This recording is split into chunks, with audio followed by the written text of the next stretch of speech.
Guys आपका मेरे छोटे से ब्लॉग में स्वागत है। अभी मैं गाइस घर पे वीडियो बना रहा हूँ गाइस। मैं क्रिकेट खेल रहा था और इसलिए बना नहीं पाया। मेरी मैच चल रही थी, मैं बना नहीं पाया। और गाइस आज मैं घर पे बना रहा हूँ।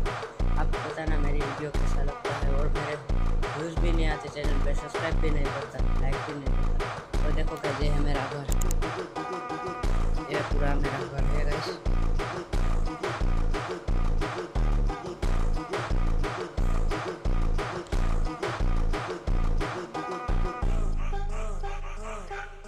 और चीज़ बताता हूँ गाइस, मेरी पुरानी साइकिल बताता हूँ आपको। देखो गाइस इसका टायर फट चुका है, मैं नहीं चलाता गाइस। और बाकी गाइस बताना मेरा ब्लॉग कैसा लगता है, लाइक शेयर कमेंट करते रहना। और बताना कौन कौन मेरे से साथ वीडियो बनाता है गाइस। और उसकी आईडी तो नहीं, अभी मैं चैनल को सब्सक्राइब कर दूँगा।